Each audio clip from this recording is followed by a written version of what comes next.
Fuck up a pound, leave a trail headed my way. Trying to fuck up my. Oh, we're here. We're live.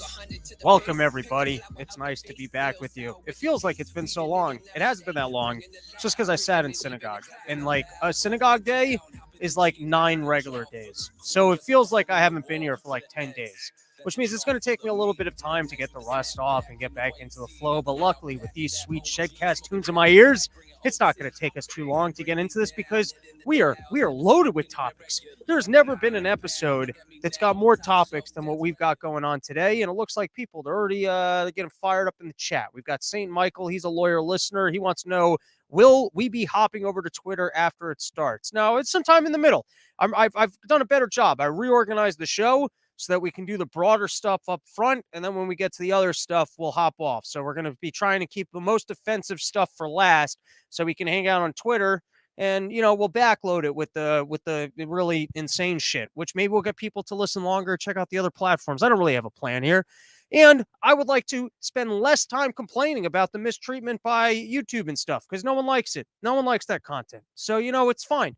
Whatever YouTube wants to do, we don't care. We're going to hang out on the platform as much as we can and build up the other platforms. You know, that's the way we're going to go. All right, let's get right into some topics because we got a bunch going on. Oh, by the way, August 5th, I'm going to be down in Texas with Scott Horton. We're doing another backyard gig. It's not summer porch tour. This is unofficial porch tour. It's non-porch tour. We're going to be outside though, and I'm going to be doing stand-up. I'm going to be doing about 40 minutes, which is all the time that I have. And then we're going to be doing a live podcast. Me and Scott Horton, we're going to be talking about nothing other than Star Wars. We're going to be Liberty lessons from Star Wars. Here's why that happened. I was hanging out with Scott Horton at PorkFest, and we started talking about Star Wars, and I was like, we should be doing this on a podcast. This is some fascinating shit, because I was nerding out. He was nerding out. I'm embarrassed. He's gone even deeper than I have. Like, I've watched the cartoons. I've watched all the movies. He's actually read comic books and, like, the books, so he's on a different level, which you can expect from Scott. So I'm excited for that, and then August 4th, no, August. What the fuck am I talking August? November. I'm really bad with dates. There's something wrong with my brain.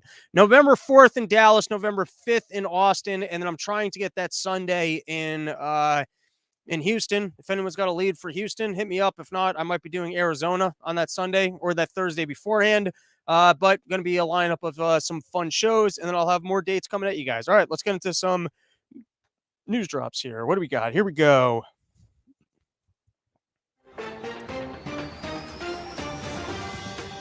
First up, is there anything gayer than making a movie about a gay couple and then getting mad at straight people for not wanting to watch your gay movie? I deserve to be watched and loved and for everyone to like my thing. Have we reached peak gay, and how might this affect global warming? Vice President Kamala Harris was in a car accident because of a mechanical failure. And was it mechanical failure or the driver going, if you don't fucking stop laughing and telling me about space, I'm going to crash this car into a pole? In Raised with Kanye West, people are saying, it's easy to say you support white people, but what are you actually going to do for them? In other news, Melinda Gates was quoted saying, I had some reasons. I just couldn't stay in that marriage anymore. And we'd like to know if those reasons include your husband's desire to enslave the human race. Were you sick of sleeping next to a snoring man who is going, I'm going to make him eat bugs. I'm going to have him drink toilet water. And I'm going to enslave him. All right, what are some other news topics? Are frameworks for understanding ever helpful, or are newfound frameworks just the best way of describing that you've come up with nothing? That's for all you nerds out there that actually paid attention to the Nobel Peace Prize winners. All right, we only got 3 more left. Herschel Walker serves as a friendly reminder not to leave a paper trail when committing baby murder. EU officials back calls for a natural gas cap. Oh boy, it's the end of the thing, but it's going to repeat. It's going to come back, and then I can get the last couple stories and just wait. Just wait through the soft hums. Just wait through the soft hums. Just wait. Hold on. Maybe I just have to press the button again. That didn't work. There we go. More news drops. Get excited. EU officials back calls for a natural gas cap. World leaders holding hands and using their collective imaginations to defy the rules of scarcity work. That one was a mouthful. All right, last one. Nicole Mann becomes first Native American woman to travel to space. Isn't this too specific of a category to celebrate? What's next? The first Puerto Rico of an off-tan brown shade? Also, first in your category. Doesn't that highlight categories? All right, that's it for the news drops. And like I said, dude, we're going to restructure the show. where if you just watch the first 10 minutes, you can literally know every single news topic that happened in all the news. Are you going to walk out more informed? I don't know. You're just going to be aware of all the things that everyone else is talking about and why it's complete confusion and bullshit, which I think is helpful. I think it's helpful to be informed about how no one else really knows anything. And then you can be condescending towards other people. And what feels better than being condescending than knowing that whatever they're saying probably isn't true and that you've got better information about it. And then you can show up at like parties and make everyone else feel like an asshole because they try and float some conversation. And then you're like, nope, I actually know the way that thing works. And then you get to make everyone else feel worse about themselves. That's the thrill of sitting down and doing your homework. All right. So first is Trump is suing CNN over the big lie. And I would think if you were going to sue CNN, you'd sue them over like all of the Russia talk or the Nazi comparisons. Like, why, of all the things that you would sue them for? So I get it. CNN, they're a propaganda network. And, they kind of got to you. They spent 2 full years talking about how you were actually a Russian asset while you weren't. Even Rachel Maddow got in trouble. And then they said, nope, she's just an entertainer, so she can make up whatever story she wants. And the new person, by the way, not doing as well in the ratings. They got to do a better job of fiction. You got to just show up and you got to write better stories because the new lady's actually trying to report the news. It's not working out too good. So Trump is trying to sue CNN for like $430 million. I think that was the number off the top, pulling shit out of my ass. I believe it was $430 million. And I think he's suing them for the wrong story. I mean, you did make up the whole election thing. So sue them for the other stories where they actually did nefarious shit. Like when they were talking about you being a Russian asset, you could sue them for that. I would think that would be interesting. And then if you can actually sue them over this stuff, can someone sue them over their corona coverage? Oh shit, this might already, fuck. I meant to put this stuff later in the show. All right, maybe we'll get by. Everyone hold your hands and just hope that they don't hear this part because I got much better corona stuff later. And I really don't want the channel pulled. Oh, fuck me. I gotta get better organized. All right. Well, let's go with the simple stuff. The things like, hey, if you take this medication, you're not going to be able to get infected. I think that everyone agrees that one turned out was not true in the end. So that one definitely wasn't true. Or even Deborah Burke said that they knew that the medication was the mRNA vaccines were not going to prevent you from getting sick. So they always knew that. So there were certain things in regards to the COVID vaccine that now a year later, we can certainly say turned out not to be true, which includes, I guess if you're a lady who now has increased menstruation, perhaps safe was the wrong title for you, perhaps. So we might not be able to go after the vaccine companies in that they were selling us a product. The FDA approved their product. And so they approved them with an emergency authorization. But can you perhaps go after a news network for clearly reporting things that turned out to be false? I don't know. I'm just floating it out there that if Trump can sue CNN and possibly the fact that that's even a case that he's going to sue them over the coverage of the big lie. He's saying that the usage of the term the big lie ties him in with Nazis and they kept trying to make him look like a Nazi. But that was like always CNN's thing. Seems like the wrong story to try and, go after them over. All right. North Korea is firing missiles over Japan. And it's like North Korea sitting there in the corner. It's like, hey, if you guys are talking about nukes, like we want to be in this conversation. We're the nuclear country, people. I mean, if you're talking about nuclear threats, don't forget we got these bombs too. Like, can other people well, why don't they just take a time out and go, wow, other people are doing, or maybe it's like other people, they need to make sure that their nukes are up and running and they've been buying the technology from the North Korea. And so they're reassuring them like, no, our shit works. Like, look, we'll fucking fire it over Japan. You don't think our shit works? But I would just think, like, with all this other shit, North Korea, why aren't you chilling? You know what I mean? It's like, you're not on the radar right now. Why don't you enjoy not being on the radar? Why are you trying to insert yourself into this? You just chill. All right. Next was, this is a very interesting court case that I read about, that YouTube is being sued for its algorithm recommending people information that then got them to join ISIS. So this was back when YouTube, I think, was a freer landscape, when people like me, wasn't getting censored. You didn't have all the corona misinformation. It's basically before Donald Trump got elected. They realized once Donald Trump got elected, oh, we can't just have freedom, because if we just have freedom, then people actually just get information and they make their own decisions, and then they don't make the decisions that we want. So we can't have that.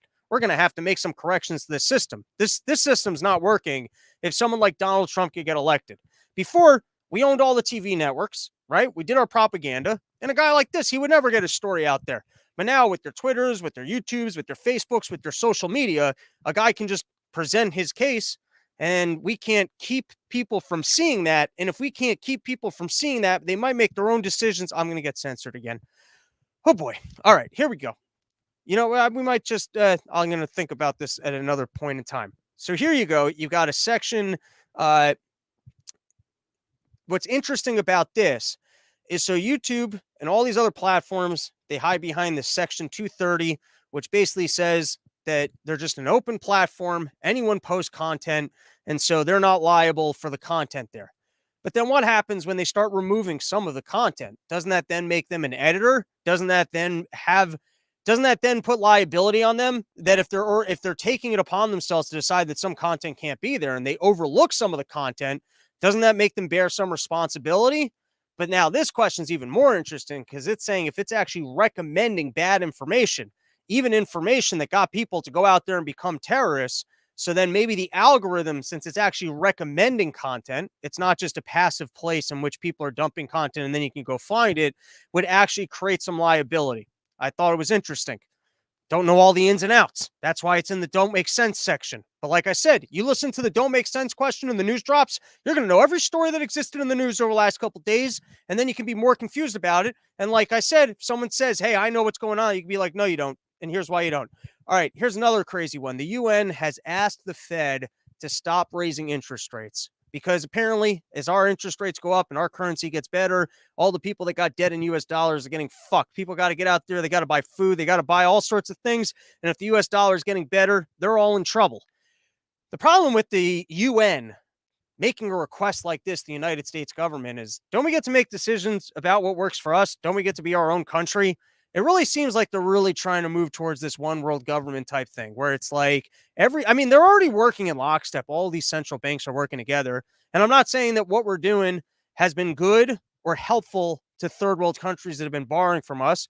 And I'm not saying that maybe the Fed shouldn't take into account not fucking over third world countries. I understand all of that.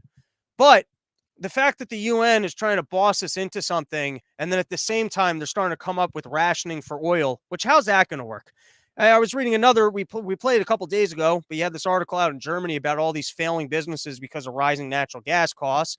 And then apparently a similar thing is going on in England. And so they're stepping into this. And instead of going, my God, maybe we shouldn't have had this war with Russia now. Maybe after 2 years of Corona, when they sat down at the big old table and they're deciding on what wars to have to make sure that the global elites can have their profits, they might have gone, hey guys, I don't think we can afford this war right now. Like, I get it. We'll do the Russia thing, but you just got to give us like 2 years because the economy's been fucking shot. We just spent trillions of dollars on fucking COVID payouts. We just had to bail out the banks. We can't be fighting wars right now. I mean, we're first coming out of this Corona thing. You think this is a good time to be fighting? I'm sorry, guys. Like, listen, I would like to have this war and death and profits as much as you guys would. It's bad timing. We're going to have to revisit this maybe next quarter once we get all these supply line issues hashed out. But the creepy part is that we seem to be going the other way with this, which is an opportunity for people to kind of take ownership of little areas of the economy. This is just proof of the fact that we need more windmills. We can't be relying on other people's energy. And then stepping in and going, we're going to need rationing. That's how we're going to solve this problem. It's with rationing. All right. DACA has overruled deferred action. All right. This one's wild. So you've got that the people, I think, I'm really working off the title here. People are sneaking into the country and they decide that they're going to have deferred action. It's literally called deferred action. And so now that they discovered that policy was illegal, can't you just take the action? Like, you didn't tell the people they could legally be here. It sounds like you decided to punt it. It's like every other policy. You go, listen, we're formally not going to make a decision about this now. We're not even saying that it's a problem. We're just going to not take action about it. So to make everybody happy and pretend like there's no problem here, we're going to punt on this. We're both going to let you stay, and then we're not going to make any official the statement about your status here. There's so many levels here that makes zero sense. If you run for office because you want to be in politics, the idea is that you're going to actually solve problems and that you're capable of solving problems. So then how do you do that and then also write laws which are, hey, we're going to take care of this at another point in time. We're going to create a formal policy to punt this for later. And then how do you create a formal policy that's illegal that doesn't get in front of a judge to say, hey, that's illegal for a full 10 years? Like, we need to have some sort of a clawback structure that if you, as president, like, you shouldn't be allowed to make executive orders without proving that they're legal first. That should be like the beginning of the executive orders. The way it exists now is, I guess, a president just does an executive order, and then there's some sort of long-winded process where it finally gets to a judge, and the judge goes, oh, yeah, you're not allowed to do that. I mean, it's happening right now with Biden on the student loans, where it seems like they jumped on it a little bit quicker to go that's illegal. But I'm just saying, structurally, how do you have that a program called deferred action firstly is labeled as illegal, and now you're not just taking the action, you're telling the people, hey, we're still going to figure it out.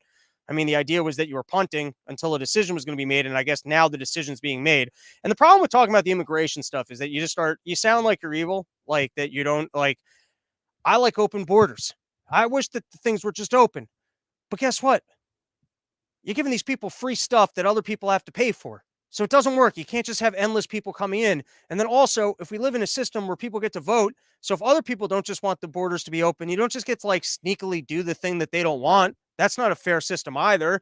And then just pretending like everything is fine and then not wanting to take action and write the laws because nobody wants to look like they're evil.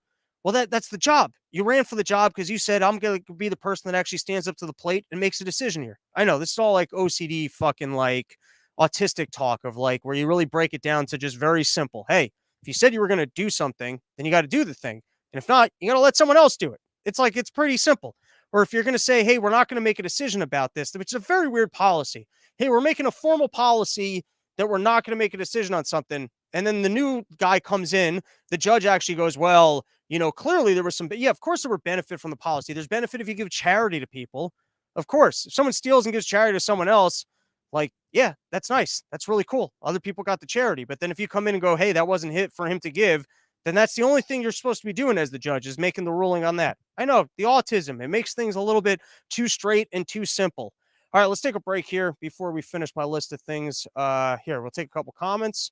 What do we got going on here? Tyler Lewis. Great take on the news. Keep speaking your mind. It might be a good idea to put this on Rumble for when you get banned for speaking the truth. We are currently on Rumble. It's just that we stream to Rumble and then I don't go back and post it. And I don't think it remains live.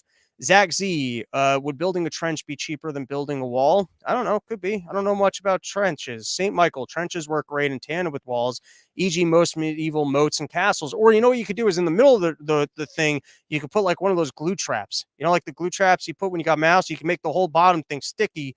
And then, I mean, they'll probably just like have to leave their sneakers. Like you don't want people like stuck in there forever. But then like on a day, maybe even once an hour, you can just go down there and be like, all right, you gotta go back. Sounds simple, These are the solutions that you can bring to the table. And after such a mean-spirited joke like that, what could be a better time than to introduce the audience to a brand new sponsor? How much fun is this? We got a brand new sponsor. What do we got? Jake's CBD. Check it out right there, right in front of you. Jake's CBD. All of you out there, you all know the benefits of CBD. I don't have to go on and on about what's good about this stuff. You've heard about it plenty of times. It's like marijuana. Don't get you high. Got a lot of the benefits, supposedly. That's what people claim to take the stuff. Anti-anxiety, antidepressant, helps me sleep, help with muscle soreness. You go look down that list. Oh my God, people got all sorts of claims about what CBD is doing for them. So by now, you probably like CBD. You probably already take CBD, but here's what you didn't know. If you're like me, you're a fucking ADD lunatic. You're always looking for things to chew on. You're always looking for snacks. You're always looking to have a smoke, have a drink, jerk off in the afternoon, eat some cake. You're fucking antsy. You're wound up. You're a crazy person. And so that's what's nice about the pouches. Firstly, come in all sorts of different flavors. They're delicious. I've had a couple of these, and you put it in your mouth, and you get to squish it around. You get to enjoy the flavors. It's not like high calorie. It's not like eating cake. And it's got all those benefits of CBD. So go check out Jake CBD. And if you're using my promo code, you're going to get 15% off. What's that promo code? It's ROB. Use promo code ROB for 15% off. Let me make sure I got the website here right.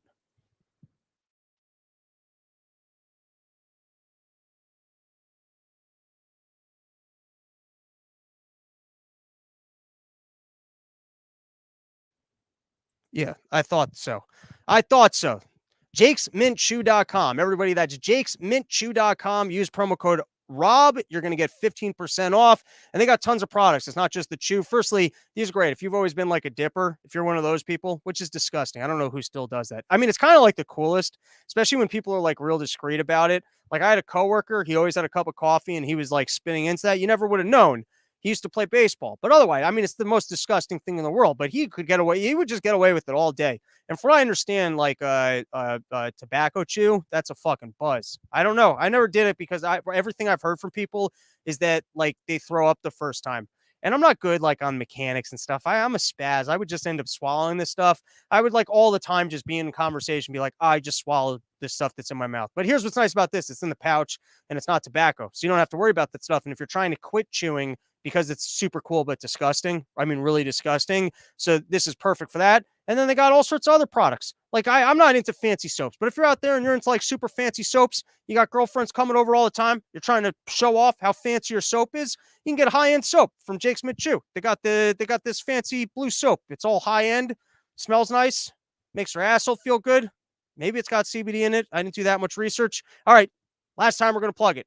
JakesMintChew.com. Use promo code Rob. You get 15% off. If you're into CBD products, they got a whole bunch of stuff. I like their chew. All right, moving on. What else I got on my list? Let's go back to my list. We got more topics here. This is right on topic. Marijuana felonies, getting out of jail. How bad is shit coming down the pike where Biden's throwing a Hail Mary pass here? And I'm not fully aware of the law of specifically who's going to be letting out of jail. But he made the announcement saying that for too long, we've been putting people in jail for small felonies. We've been treating them people the wrong way. And so we need to let all these people out of jail that are just in there for possession of marijuana. And firstly, cool. If that's actually what you're doing, if you're actually going to let people out of jail that just got petty drug crimes, God bless. That's awesome. You're actually making the right decision. But don't you need to make one really big apology? I mean, you're the president. You've been in office for a really long time. And so you've kind of been endorsing a policy for a very long time that you're now saying is racist. You're saying that there's been a racist policy that we've been keeping a disproportionate amount of black and brown people. He actually used that language. But doesn't that make it more offensive? Can you just be minorities? Isn't minorities the better term? But okay, I can't solve all the problems in one episode. So Biden's up there and he's saying we've had a terrible policy. It's mean-spirited. It's racist, and we've been putting people in jail for these little drug crimes.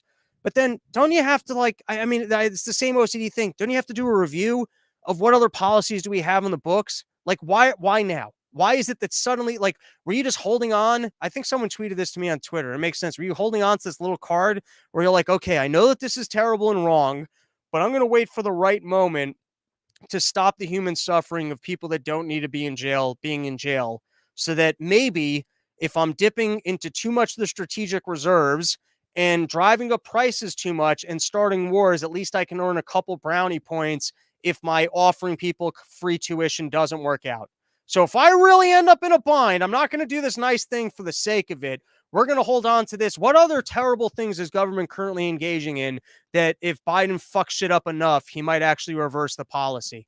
Is that what it takes to get policies reversed? Is that you need things to get so horrible and terrible that you finally go, all right, you know what? We're gonna unscrew the latches of the pain that everyone's in a little bit, just a little bit, because and how come nobody did this before him?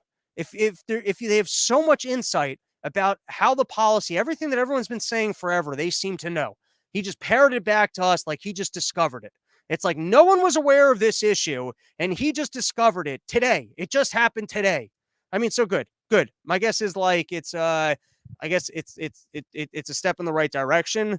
But there still is something shameful about so all the people that just have represented or pushed this policy, is anyone get in trouble for it? Like why did it take this much time to unwind? Like it's not enough to just unwind it and move on. All right, OPEC cutting production and Biden going deeper into strategic reserves. Guys, this is a bombshell story. This is a bombshell. Get into your bomb shelter right now because this story is so big. You better be prepared for it. So Biden went over a couple months ago. He went over and he was like, guys, I'm having a problem with these oil prices. It's really making me look bad. suddenly people are talking about inflation. I've got a game that we've been playing in my government for a long time. We print as much money as we can. We try and hand as much free things to people as possible. And we try and pretend like we can afford all of it. And then hopefully, if we offer them enough free goods, they'll keep us in office and we can pretend like the people that won't let them have these free goods are evil. And I'm having a problem because there's this thing called inflation that when you print too much money, the prices go up. And if the prices go up too much, people don't care about all the free shit you offer them because they can't just afford things. Like they're out and they're working their jobs. And Americans, they do like to feel like they earn what they keep. So we need to keep this illusion in place that you can work a job and that if you've actually figured out a job that pays you money, the money does something for you. We can't be in a situation where even people in the middle class who worked really hard and got jobs can't afford basic necessities, because if I have to then socialize everything to them, then we just erode the value of the entire system, right? So this is the conversation that he had, because Biden, he understands this. So he sits down with Saudi Arabia and he goes, listen, we got a problem here. We got this war going on with Russia. And I need more oil in the world. I need more oil because we got to get these prices to come down. And he begs them. He goes, I'm so sorry that I criticized you killing people in Yemen. I don't even think you really criticized them. I forgot what his statement was, but he made some sort of a statement that kind of pissed off the Saudi Arabians. So he went there. Yeah, I'll do whatever you need. I just need these oil prices to come down. You got to come down. You got to help me. You got to help me. Yeah. And you know what they did? They went, nope. They basically just sold Biden out to dry. They said we're actually going to cut down their oil production. Now, cutting down their oil production makes sense. They're looking at the American economy. They're looking at the fact that people are spending less. They're realizing that there's going to be less demand for oil. And so they're going to actually decrease the production of oil so that they can make sure that the price stays high. And now, if you work in an industry and the only thing that everyone is saying about your product is that we have to make sure that we never go out and buy their product again, so then you better make sure that you can profit off the product while people still need it. If people are blatantly telling you, hey, we're investing in the resources to outsource your position, so then you got to start thinking, all right, in 3 years from now, I'm allowing these people to outsource me. Imagine if like you figured out your job that you're literally training the people that are going to replace you. So you would go back to your boss and go, all right, I'm only doing this if you're going to spend more money with me. Like, why would you just be blatantly told, hey, we don't want your product anymore. We're doing everything we can so that we don't have to rely on your product anymore, but we also need to be able to consume more of it while we need it for cheaper. I mean, who's going to agree to that? And now, if you start, at least in my opinion, Gene Epstein, who's been a great resource on the show, I hope to have him back on soon, specifically to talk about some of the things happening in the financial landscape. He said that he does not believe in basically the whole petrodollar theory.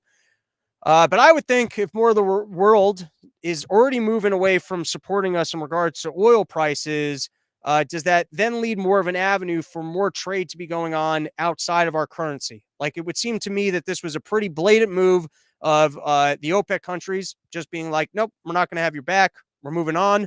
And I mean, I don't like Biden. So, it's kind of nice to see him eat crow, but oil prices are not going to be coming down. All right. A couple more of these topics. Reverse repo hits record of 2.4 trillion. Current rate is 3.5%. So we've spoken about this before.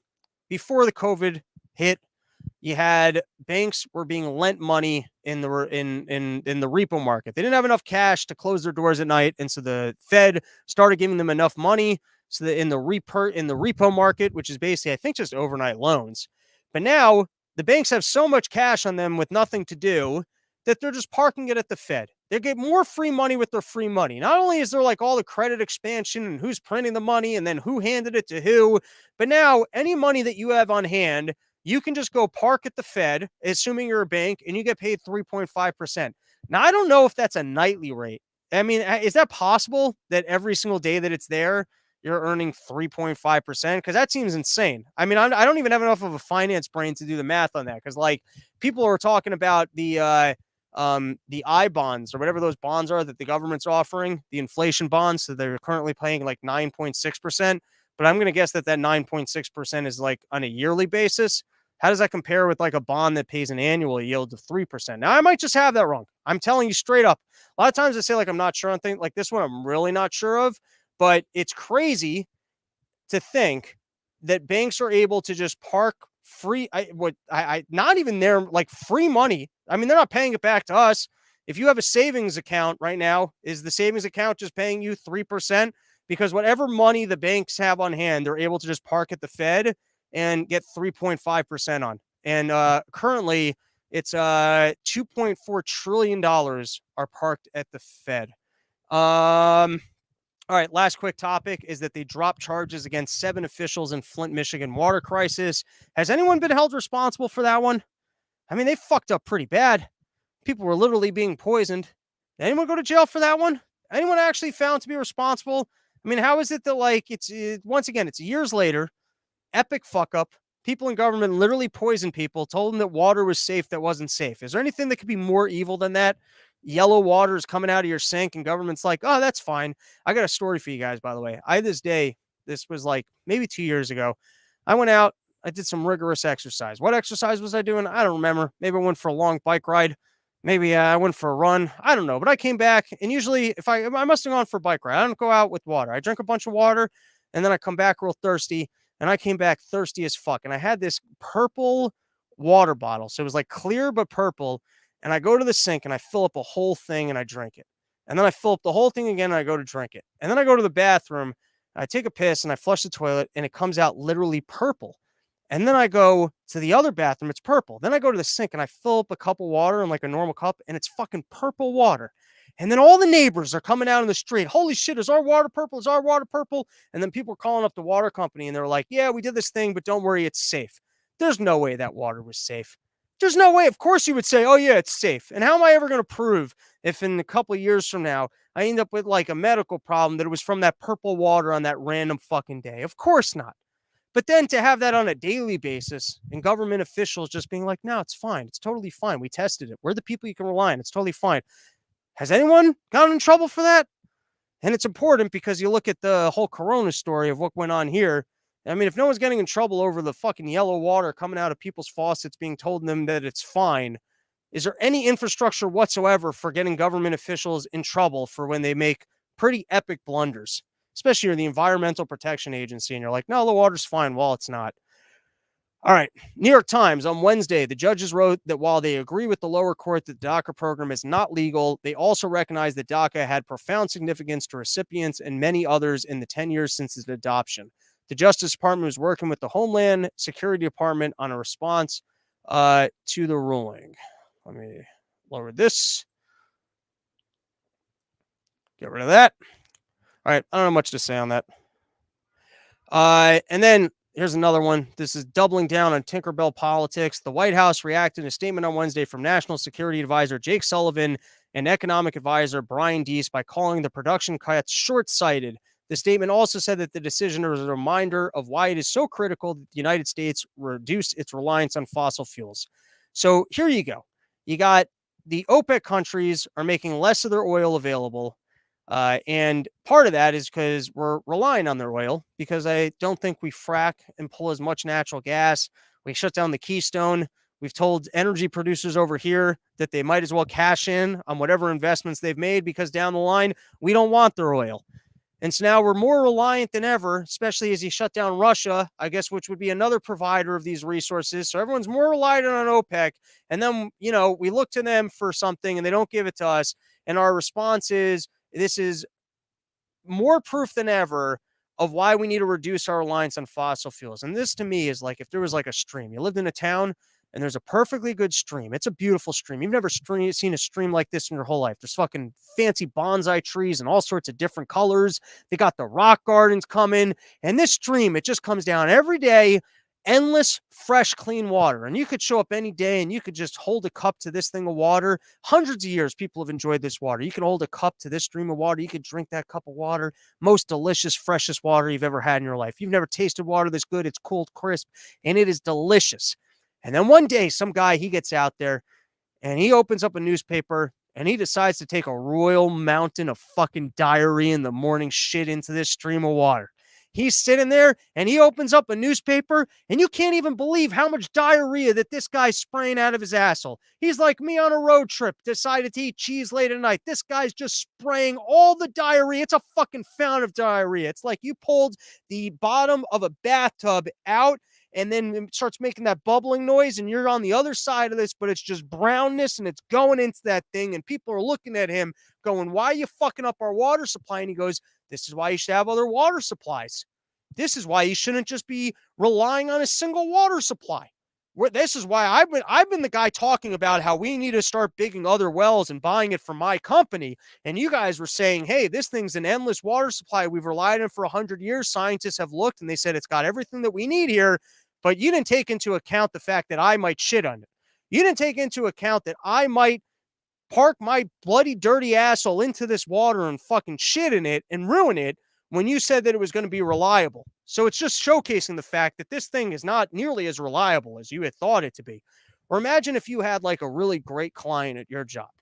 You know, you got a really great client, someone like a Yo Kratom, loyal all year round, sponsoring programs, even if you make wild claims about the coronavirus, and someone else in your company gets on the phone, calls up your best client, and tells them to go fuck themselves. And then they go, well, that's why you shouldn't be relying on that one client. I've been telling you, you better initiate more new business. Yeah, you've ruined these relationships. You've ruined that product. That's not proof of the fact that this other thing that doesn't work was a good idea. You just ruined the other thing. All right, I think I made my point. All right, here I watched a 20-minute video of Colonel McGregor on with Judge Knapp. I would recommend that you guys go watch this whole video. I think it's nice when you can find an expert in a topic, cutting through all the bullshit, and at least it would seem to me giving us the most accurate representation of the situation in Russia and Ukraine. Why do I say the most accurate? Because usually I can just tell when people are fucking lying, right? And it seems to me like this guy is, or maybe I'm just so addicted to counter point of views that I'm a sucker for it. And the second someone else steps in and goes, everything that they're telling you isn't true, and usually it's a function of what makes more sense to me. But with that, I watched a full 20 minutes. I recommend going to watch this entire thing. It is a worthwhile listen. But here's a particular piece about the referendums that I haven't heard anyone else say, and I thought was very interesting. Let's give it a listen. Referenda that took place in the portions of... Sorry, I think I got to make an adjustment as to where that sound is coming from in order for you guys to hear it. Give me 1 second.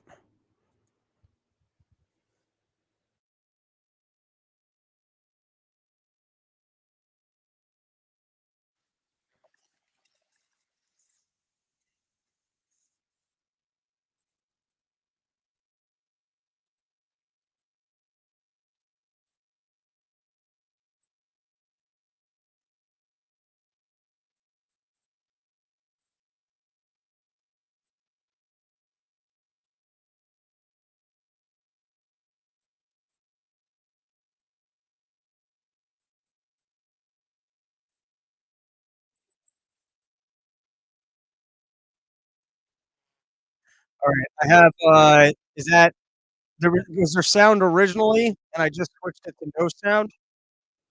I'll give a second for the comments, because I see people coming in with the comments. They're letting me know that I messed this up, that there was sound originally.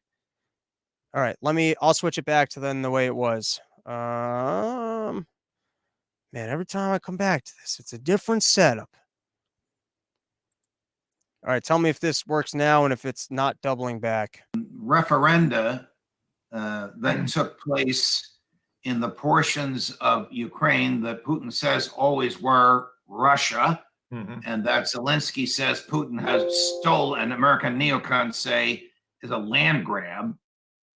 Do they have credibility? Do they have respectability? Do the people there, who I think you have said are largely Russian speaking, truly want to be a part of Russia? Well, I consulted my sources, in fact, last night at some length, and they reported to me that the turnouts have been huge and that it is overwhelmingly supportive of joining Russia. And the one thing that is annoying the hell out of the Russian population in eastern Ukraine is that the Ukrainians have tried to shell Russians going to vote on their way to the voting booth. Ukrainians have shelled Ukraine? Well, these are not to Ukrainians, these are Russians. Remember, these people have always been treated as third-class citizens inside Ukraine. They were because they're told, Russians, they're ethnic Russians and they're Russian speaking. yes, and they were told either you become Ukrainian or you can get out. And these people had nowhere to go. And initially, when, again, this is part of the problem with the Putin's approach at the outset. When they went in, the Russians were not there to seize territory. And they told everybody, we're here to destroy the Ukrainian threat to Russia and then come to some sort of arrangement for Ukrainian neutrality. And the Russians that lived there said, look, that just means that when you leave, the Ukrainian secret police shows up and murders us. So we're not going to help you. Well, finally, the light bulb went on in Moscow. They said, we can't leave these people because once we pull out, these people will be killed. So they're So when local office holders in these areas of Ukraine help organize the referenda, and the media refers to them as Moscow's proxies. All right. I'm smiling because I'm supposed to be at the shed right now, and I see that Mike is listening, and so it's going to be a half hour. Also, where else have you heard this, that the people who are Russian speaking and wanted to be a part of Russia will actually be in danger if they end up going back to Ukraine? You haven't heard this perspective ever anywhere. Everything we've heard is that these are fake referendums. I'm not even saying that they're real referendums, but this is certainly some new information that these people are actually Russian speaking, wanted to be a part of Russia, previously asked to be a part of Russia, and now it would actually be dangerous for them to go back to Ukraine because Ukraine, this country that we need to support that's so moral, will actually kill these people for, I guess, standing or wanting to be with Russia. All right, we got a couple more topics. I believe that this is going to be the end of Referenda. our stay on YouTube for today. Yes, that is it. Goodbye, YouTube. The rest of this, it's just too interesting. And YouTube, they don't like when things get too interesting. They like mediocre interesting. So if you want to enjoy more of this, here's how you catch us. You can either go to my Twitter right now, Robbie the Fire, all one word. We'll be streaming live. You can also go to Odyssey, Twitch, and Rumble. I'm streaming live in all those locations. It's probably Robbie the Fire, all one word. Full video will be available once I get this posted. And I think the only place you can get full video now is probably Spotify. In the future, once I work out the workflow on it, it'll probably be available in all these locations. Thank Michael. By the way, Hate Watch number 2 and 3 were great. Turn the subtitles on, though. Yes, I know. Email you. I will. All right. Good point on the subtitles. Not a bad idea. All right. We are leaving YouTube. Come hang out in these other locations.